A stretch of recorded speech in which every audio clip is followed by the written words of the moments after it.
많습니다. 줄이는 방법은 무엇일까요? 어떤 마음일까요? 근본적인 마음속 원인이 있는 걸까요? 여러분들은 욕심이 날 때 어떻게 하세요? 그냥 플렉스 하세요? 무력이 뭘까요? 물질에 대한 욕심이겠죠? 물질이라는 것은 우리가 보여지는 것들이 다 물질이잖아요. 욕심이 사람들은 누구나 다 갖고 있겠죠. 무력 없는 사람들이 있을까요? 이제 뭐 그것에 차이가 있겠죠. 무력이 많은 사람들이 있겠고 적은 사람들이 있겠고 많다 적다도 솔직히 객관적으로 보면 내가 생각하는 내 기준이잖아요. 다 기준이 나예요. 나를 기준으로 보는 거죠. 있는 욕심을 없앨 수 있을까요? 우리가 물질이 있어야 우리도 삶을 영위하면서 살아갈 수 있잖아요. 어떻게든 만나게 되는데 줄이는 것보다 욕심을 내가 컨트롤할 수는 있을 것 같아요. 욕심을 늘려가는 방법, 줄이는 방법은 내 맘대로는 되지 않을 것 같아요. 더 좋은 것을 보면 더 갖고 싶고 상황이랑 환경이 나의 욕심을 키우기도 하고 줄이기도 하는 것 같아요. 정말 심각한 그런 전쟁 상황에서 난 정말 오늘 한 끼 먹을 수 있는 밥이라도 있으면 좋겠다. 나는 그런 마음이 들 수도 있는 거고 그런 나의 주변과 상황이 욕심을 키우기도 하고 줄이기도 하는 것 같은데 나의 욕심을 상황과 환경에 끌리지 않고 내가 한결같이 유지하면서 조절을 할 수 있는 그 힘은 내가 선택을 할 수 있는 것 같아요. 대종사님도 그러셨어요. 사람은 누구나 욕심이 있다. 근데 그 욕심을 잘 제어하지를 못해서 사람들은 스스로 고통에 빠져든다고 했어요. 자기가 자신의 일어나는 그 욕심을 스스로 통제하지 못한대요. 그래서 집안도 망하게 되고 정신도 잃고 그 욕심을 채우려다 보니까 욕심을 채우려다 보면 예의나 염치가 없어져. 내가 하고 싶은 대로 하고 싶고 그래서 대종사님은 그 방법으로 그 마음의 힘, 그 정신에 스스로 주인되는 그 힘을 얻어야 내가 상황과 환경에 끌리지 않고 내 마음을, 욕심을 조절도 하고 절제도 할 줄 아는 그 힘이 있어야 될 거 아니에요. 그 힘을 그럼 어떻게 기르냐?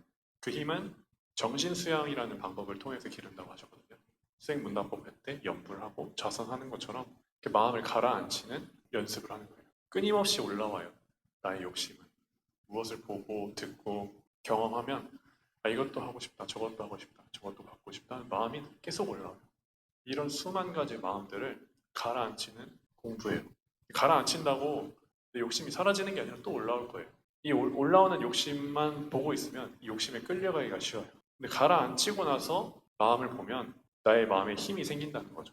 그 욕심에 내가 끌려가지 않은 내 마음의 힘. 세가교우님이 무력을 조절하는 방법은 어떻게 보면 시간에 달려있잖아요. 시간적인 설정을 자기 기준으로 해놓고 달라지는 건데, 근데 이것은 뭐 일시적으로는 이 해결이 될 수가 있지만 물질의 그런 가치에 따라서나 아니면 내게 내 삶에 정말 필요한 거 없어서는 안 될 거라는 그런 물질인데 그런 거에 따라서는 시간이 해결해 주지는 않을 거란 말이죠. 어떻게 보면 내 마지막으로 결정하고 선택하는 그것은 누구냐면 내 마음이거든요. 그 물질을 내가 취할 것인지 취하지 않고 조절을 할 것인지는 그 마지막 선택은 내 마음이 하는 거잖아요. 어떻게 보면 시간 그 다음에도 선택은 내 마음이 하는 거잖아요. 근데 그 근본을 잡으려면 이 마음을 봐야 된다는 거죠. 그 선택하는 마지막에 선택하는 그 내 마음. 근본적인 내 마음에는 어떤 것이 있을까? 자기 마음을 바라보면요. 내가 보여요. 진짜 내가 보여요. 남과 비교하지 않는다. 지금 삶에 내가 만족을 하는지 만족을 못하는지 그런 내가 보인단 말이죠. 내 삶에 내가 만족하고 있으면 지금도 충분해요. 욕심이 내려놓아지는 거거든요. 근데 내가 지금 내 삶에 만족하지 못하고 남들의 인생과 내 인생은 다른데 계속 비교하면 뭔가 한없이 나는 낮아지는 것 같고 나는 없는 것 같고 부족한 것 같은 그런 마음이 들기 때문에 이 욕심도 거기서 또 나온다는 거죠. 그러니까 나의 상황과 환경을 떠나서 정말 근본적으로 혼자서 이렇게 사색하는 시간이든지 정말 입정을 하는 시간이든지 연구를 하는 시간이든지를 통해서 자기 자신을 바라보는 자기 마음을 바라보는 그런 시간을 가지는 것도 이 무력을 조절하는데 좋은 방법이 될 것 같아요. 사로잡힌 마음을 벗어나는 방법은 사로잡힌 마음도 어떻게 보면 우리 방금 전에 말씀드렸던 어떤 마음과 같은 마음일 수가 있어요.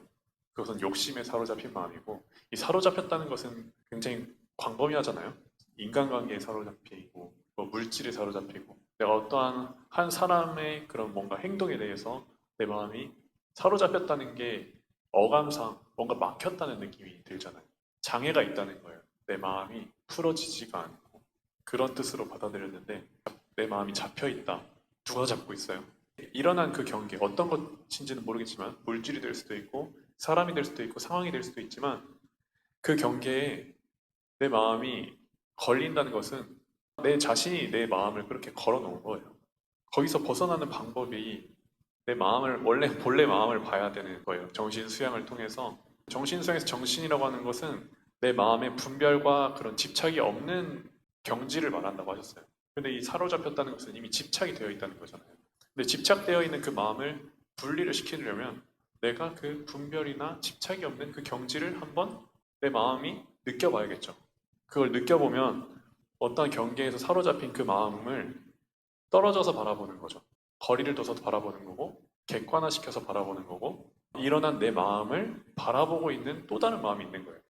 지금 멀리서는 여러분들이 저를 볼 수가 있죠. 그렇게 떨어져서 내 마음을 보는 거예요. 전 지금 제 표정이 어떤 표정인지도 잘 모르겠어요. 네? 수척합니까? 네. 네. 떨어져서 저를 바라보는 거예요. 그렇게 마음을 사로잡힌 마음에 달라붙어서 보면 답이 안 나와요. 해결이 안 돼요. 계속 고통으로 들어가는 거예요. 그래서 떨어져서 내 마음을 바라보는 거. 근데 떨어지려면 내가 좌선을 해야 돼요. 입정을 해야 돼요. 마음을 가라앉히는 공부를 해야 돼요. 그러면 나는 깨어 있어요. 그때 좌선하는 순간에 내 정신은 깨어 있는데 소리는 다 들려요. 그리고 누가 왔다 갔다 하는지도 다 보여요. 이것이 자는 것이랑 입정하는 거랑 차이거든요. 자면 옆에 누가 왔다 갔다 하는지도 모르잖아요. 내 마음을 가라앉히는 입정을 하면요. 나는 고요한데 미세한 소리는 더 크게 들리고 내 손가락의 촉감은 더 크게 느껴지고 다 보이고 들리고 느껴지는데 고요해요.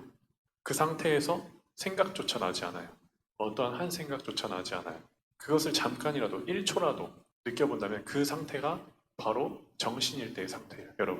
여러분들 본래 정신일 때의 상태예요. 분별과 주착이 없는 그 경지의 상태예요. 그래서 그것을 조금이라도 느껴보게 하려고 법회 때 입정도 하고 수행문답법회도 만들어보고 그것을 정말 5분이라도 경험한 사람들은 그것을 혼자 찾으려고 해요.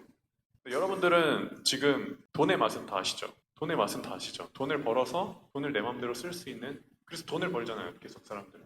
물론 돈이 우리의 생활에서 가장 필요한 거기도 하지만 이 돈의 맛을 본 사람들이 그 맛을 보면 자기가 알아서 다 한단 말이죠. 근데 이 좌선의 맛을 보는 사람도 좌선의 맛을 받느냐 안 받느냐 그 차이거든요. 사로잡힌 마음을 벗어나는 방법은 입정과 연구를 통해서 그때가 참 자기 자신과 만나는 시간이에요. 그 순간을 경험을 하시면 좋을 것 같아요. 법회에 나오셔서. 네, 이상입니다. 잠을 자는 것도 좋은 것 같아요. 마음이 잡혀 있을 때 그냥 자버리면 저는 약간 너무 막 이랬는데 자고 일어나면 약간 그 문제가 별게 아닐 때가 많잖아요. 그럼 그때 볼 수 있는 그게 생기니까 그냥 저는 진짜 너무 극도로 이랬을 때는 제가 뭘 못하겠을 때는 그냥 자버려요. 진짜 누워서 잠을 못 자더라도 계속 눈 감고 그냥 이러고 자는 것과 입정이 비슷해요. 비슷한 것 같지만 의식이 생생하냐, 잠자고 있냐 그 차이인데 그렇게 끊어지는 순간에서 일어났을 때 그 경계는 덜 하지만 또 같은 경계를 또 생각들이 떠오르고 또 그 경계를 마주치다 보면 또 다시 일어나는 그 마음이거든요. 이것을 근본적으로 해결하기 위해서는 정말 자는 것도 어떻게 보면 하나의 피경이죠. 일어나는 이 마음을 모두 쉬게 하는 자면서 생각하는 사람 없잖아요. 근데 깨어 있음으로써 생각을 하는 게 아니라 생각을 쉬게 하는 거죠. 자수는 계속 생각을 하는 게 아니에요. 입장은 생각을 쉬게 하는 거예요. 그 대신 내 정신은 깨어 있어요. 정말 멀쩡히 깨어 있고 생생하게 깨어 있어요. 들리고 보이고 느껴지고 그러면서 내 생각은 쉬는 거. 이 연습을 하는 거죠. 한 그룹 안에서 누군가가 저에게만 반말하는 것에 굉장한 역경을 느낍니다. 제가 만만한 건지 왜 나에게만? 이라는 물음표와 이런 점이 불편하다면 어떻게 그 상대에게 잘 전달할 수 있을까요? 반말을 들었을 때 굉장한 역경을 느낀대요.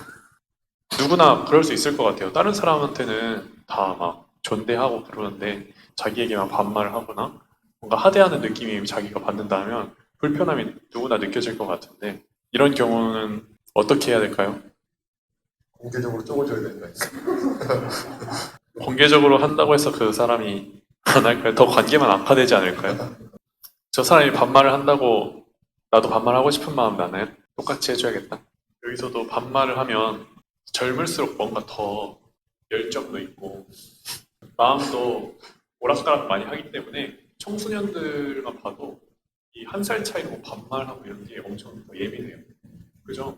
우리 다 느껴봤잖아요. 근데 약간 20살 넘어서는 뭐 한 살 차이로 뭐 반말하고 이런 거 뭐 이런 걸로 막 얼굴 불그락 하나요? 그러지 않단 말이죠. 이런 반말을 들었다고 해서 기분이 나쁠 수는 있어요. 누구나.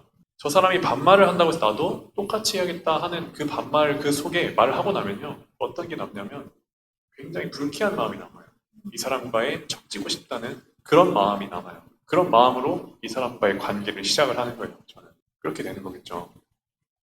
그러면 좋아지려고 노력을 하지 않으면 이 사람과의 관계는 계속 그렇게 평행선으로 가는 거예요. 말에서 그 사람의 인격이 나타난다고 하잖아요. 제가 며칠 전에 청년의 톡방에도 말씀드린 것처럼 경계에 속지 말라는 말씀을 한번 드린 적이 있어요. 우리는 쉽게 이 경계가 될지도 모르고 경계에 속아가지고 내 말과 행동을 하는 경우가 있는데 이 반말이라는 경계에 속지 말고 그 경계가 나에게 어떻게 다가오든 속지 않고 나는 그 사람에게 이 사람 반말 했으니까 똑같이 반말해야지 이런 마음이 아니라 내가 내 마음을 지킬 수 있는 그 방법은 내가 경계에 속지 않고 내 할 일을 하는 거죠. 주변 사람들이 나를 바라보는 시선도 있을 거고 그 사람을 바라보는 시선도 있을 텐데 그 상황에서 이 사람 마음을 어떻게 잘 전할 수 있을까? 그 사람이 잘 모르고 그러는 건지 알고 일부러 그러는 건지 그걸 먼저 확인해 봐야겠죠. 뭔가 그 사람의 기분을 나쁘게 하려고 반말을 하는 경우는 거의 없지만 잘 모르고 했을 수도 있잖아요. 아까처럼 그 사람의 나이도 모르고 어떤 사람인지 잘 모르고 하는 경우도 있으니까 이게 실수인지 중요한 것은 그 말에 대한 경계에 내가 속지 않는 거 그것을 잘 잡고 간다면 될 것 같아요. 일깨워주는 것도 괜찮은데 너가 무리하니까 난 무리하게 했다는데 그 마음은 좋지 않다는 거죠. 그 마음도 대중이 다 알아요. 내 마음이 쟤 무리하게 지금 우리 조직 속에서 무리하게 행동 안 해고 나도 무리하게 해야겠다 하고 하는 내뱉은 말들도 대중들은 말을 안 하지만 나도 그런 걸 다 알거든요. 그런 나에게 돌아오는 결과를 내가 감당할 수 있을까요? 당장은 감당할 수 있겠다고 하지만 그게 쌓이고 쌓이면 쟤는 저런 사람이야라는 그런 대중들의 시선이 자기를 또 힘들게 할 수도 있어요. 눈에는 눈, 이에는 이 이것보다는 조금 더 어떻게 하면 좀 더 은혜롭게 할 수 있을까를 많이 연마를 해보는 게 좋을 것 같아요. 네, 그럼 이상 여기서 마치겠습니다. 감사합니다.